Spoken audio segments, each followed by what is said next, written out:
Morning, everybody. Give folks a chance to get in here with us.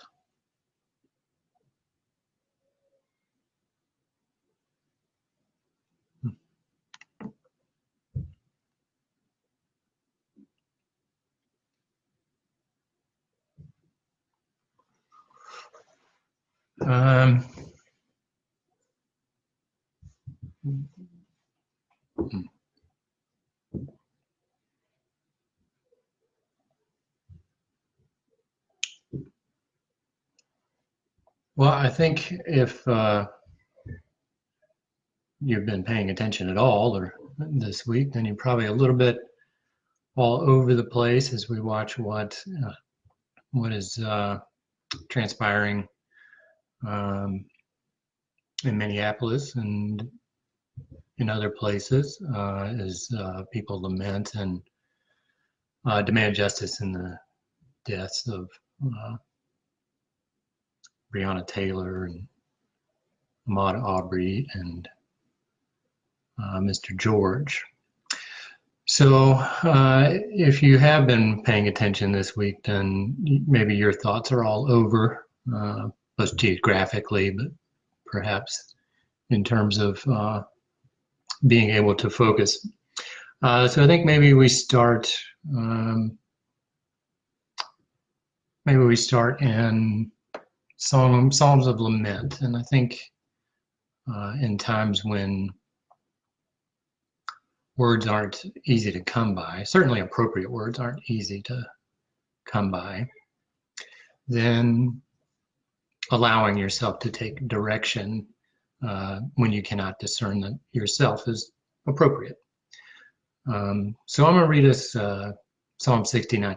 No particular reason to it. It happened to be the one I came across today. It is a psalm of lament. It's not a psalm of lament for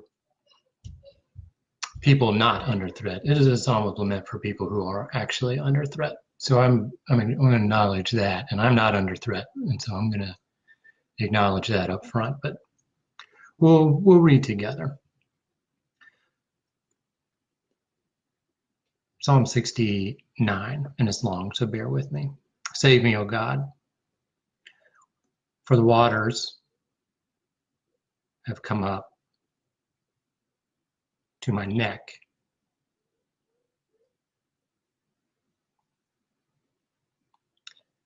I sink in the miry depths where there is no foothold. I've come into deep waters, and the floods engulf me. I'm worn out, calling for help. My throat is parched. My eyes fail, looking for my God. Those who hate me without reason outnumber the hairs on my head. Many are my enemies without cause. Those who seek to destroy me. I am forced to restore what I did not steal. You, O God, know my folly. My guilt is not hidden from you. Lord, the Lord Almighty, may those who hope in you not be disgraced because of me, God of Israel. May those who seek you not be put to shame because of me. For I endure scorn for your sake, and I am shame covers my face. I'm a foreigner to my own family, a stranger to my own mother's children. For zeal for your house consumes me, and the insults of those who insult you fall on me. When I weep and I fast, or take a knee on a field, I must endure scorn. When I put sackcloth on, people make sport of me. Those who sit at the gate mock me. And I am the song of drunkards. But I pray to you, Lord, in the time of your favor and your great love, O God, answer me with your salvation. Rescue me from the mire. Do not let me sink. Deliver me from those who hate me, from the deep water. Don't let the floodwaters engulf me, or the depths swallow me up, or the pit close its mouth over me. Answer me, Lord, out of the goodness of your love. In your great mercy, turn to me. Don't hide your face from your servant. Answer me quickly, for I am in trouble. Come near and rescue me. Deliver me from my foes. You know how I'm scorned, disgraced, and shamed. All my enemies are before you. Scorn has broken my heart and has left me helpless. I looked for sympathy, but there was none, for comforters, but I found none. They poisoned my food, gave me vinegar to quench my thirst, or lead pipes in the water supply and flint.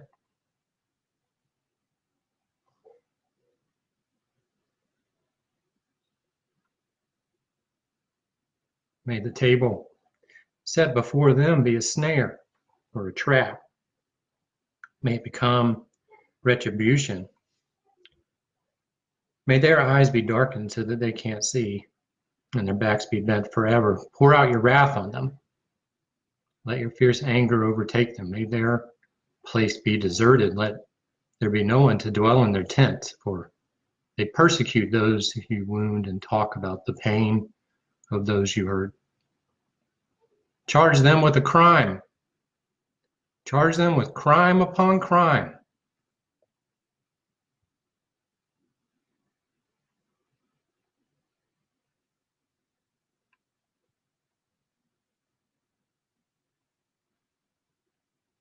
Don't let them share in your salvation.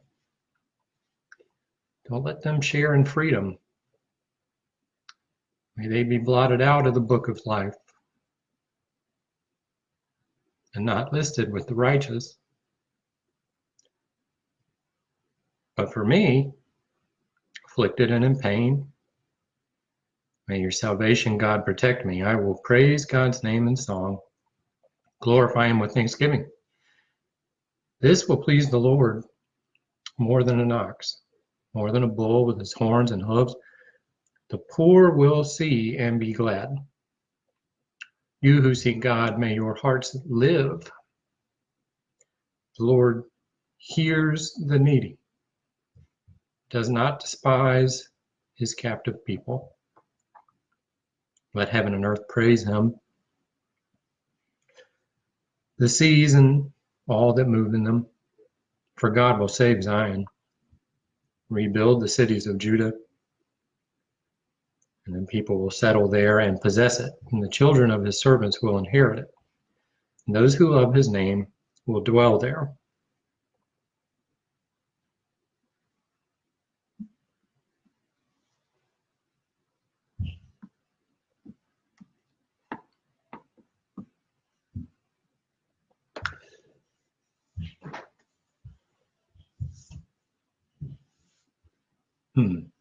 Well, I'll admit that you could quickly go to some proof texting there based on what's happening this week. There are people for whom we are waiting for crimes to be charged. There are people in deep pain taken to the streets. I think we should do some locating of ourselves. We've got plenty of media examples. These things happen every day. And that's not an excuse for them to continue happening. That's just acknowledging that we're seeing small snapshots. We have, of course, in New York City, a woman who tried to weaponize the police against a man who asked her to put a leash on her dog, which is what's required and she tried to weaponize the police against him. That could have easily ended up the way it did in Minneapolis, with an innocent man dead. But as we locate ourselves, I'm fully aware that,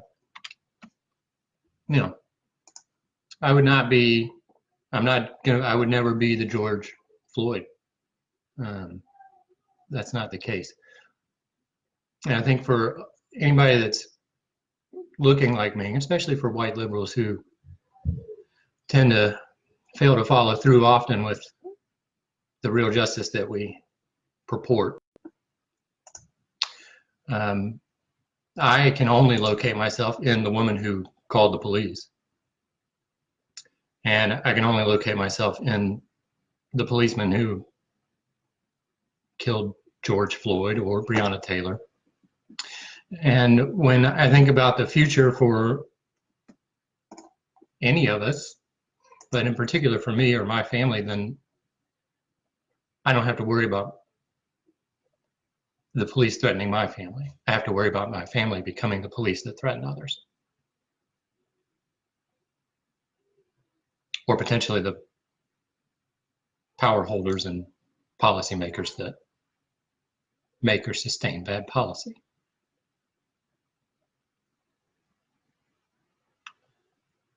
So make sure as you are watching that you locate yourself and then consciously, very consciously, think how you'll act in the future. In terms of protest and violence,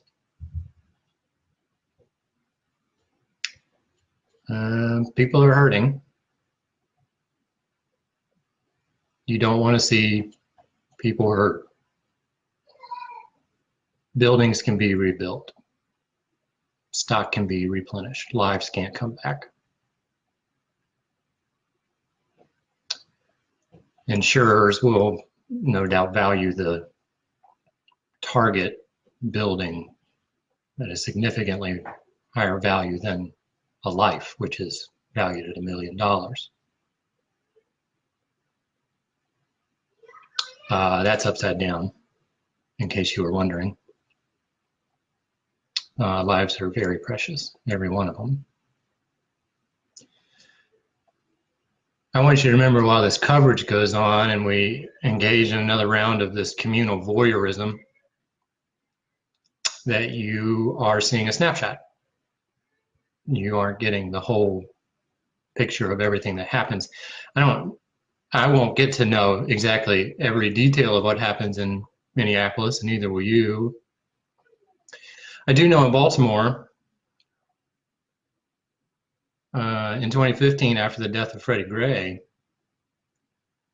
the district superintendent, now Bishop Cynthia Morica Coy, put a call out for clergy to come up there less than 24 hours after the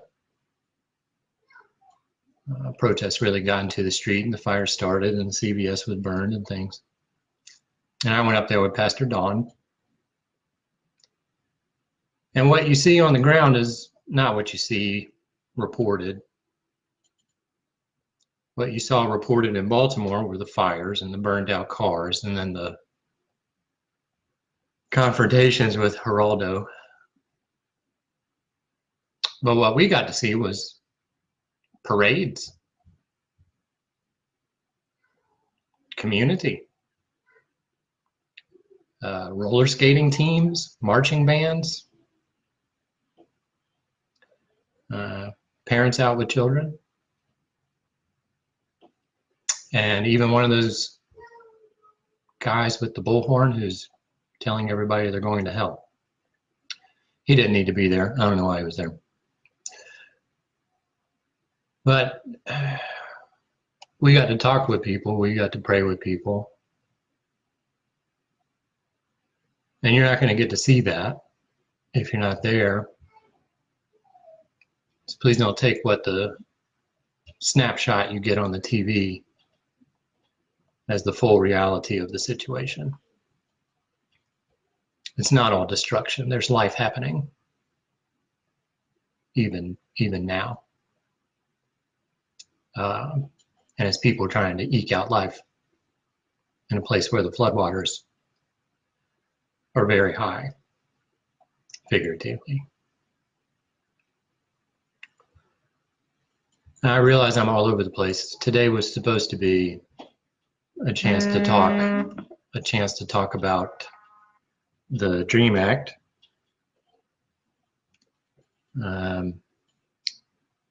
But as the statistics have gone, the person I was going to be with is ill. And so we're praying for their recovery and their family's recovery.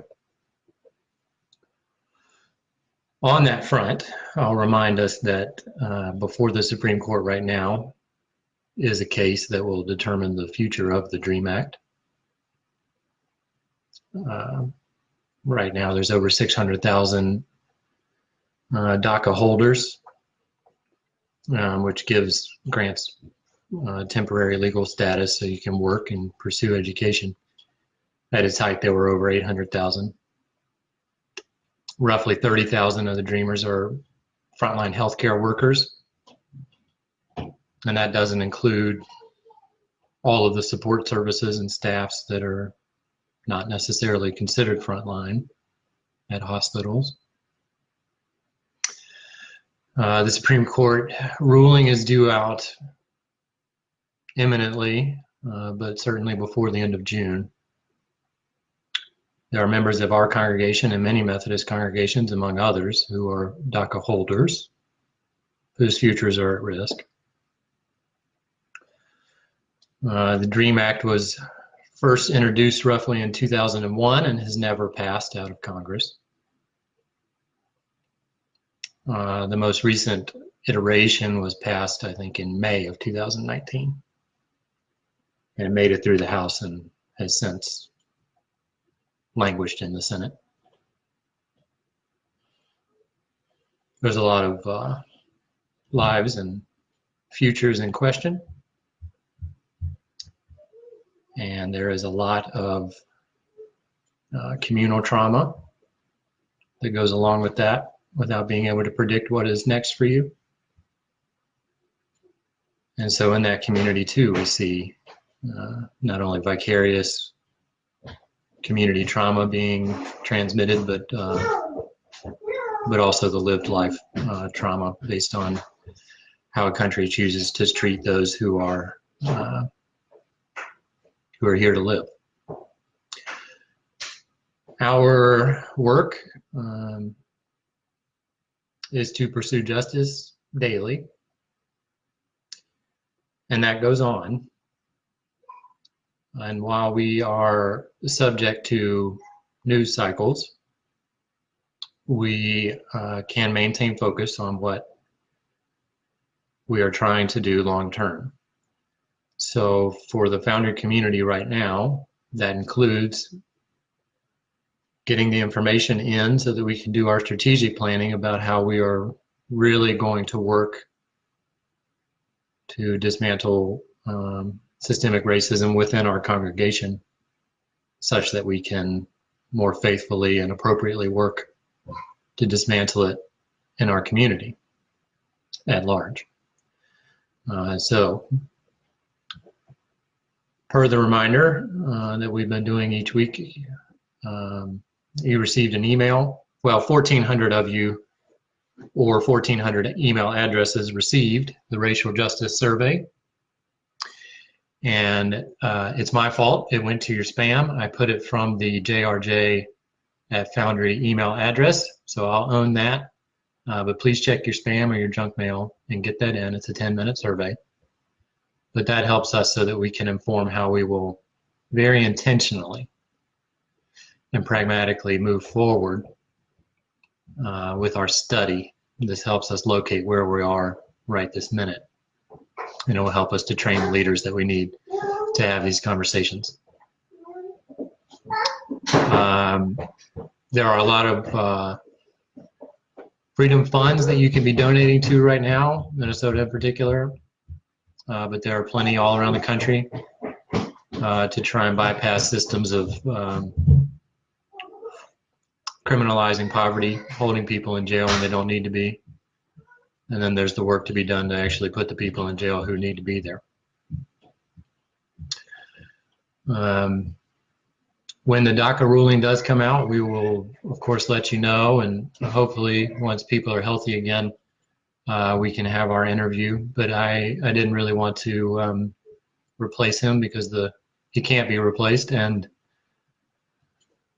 so we're just going to sit with not having a guest today and having to deal with my wanderings. Yeah. I want to encourage you to continue to donate toward greatest need. As we kind of assumed, the longer this went on, the more likely it was that people within the Foundry community would be having needs pop up, and that is absolutely the case now. In addition to the needs that our community partners are seeing, including our community health clinics, who have seen a dramatic drop in revenue in particular. So please do continue, if you're able, to donate toward those efforts. Look up the mutual aid networks in your neighborhoods. Those are efforts that are going directly to the people in need most. So please look at that, and especially look at the mutual aid networks in Ward 7 and Ward 8. And if you don't know where those are, that's Southeast DC, Anacostia area. Yeah, and as we go forward, I'll refer you back to a conversation I had 2 weeks ago with Dr. Azetta Mobley about if you're having feelings of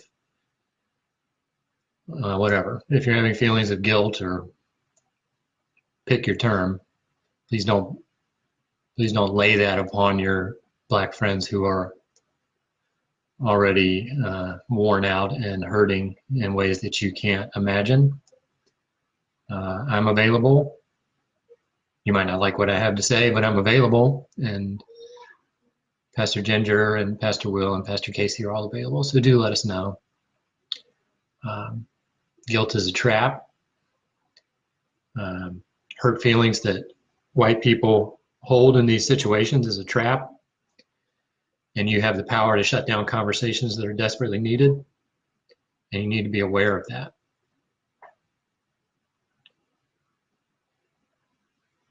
So we're here. You can bring those feelings to us, and then you can be present in an appropriate way for the rest of these conversations that have to happen. So get at us. We're around. There are WIN opportunities with the Washington Interfaith Network. One today at noon, if you want to talk about visioning for what the city can look like in a recovery. You need to vote. The DC primary is coming up. The voting places are open now, but if you didn't request your absentee ballot, then put your mask on, give each other some distance, and take yourself to vote. The census needs to be filled out. If you haven't already done that, and you can do it by phone or online. If you don't know your little code, then the best option is by phone. Do the survey that we sent out. Try to be kind for each other. Please don't share. I believe the preference is to not share in the voyeurism of Black suffering. So try not to do that. And do your best to be kind to one another. Read a book. If nothing else, we'll see you on Sunday. Try and get some rest.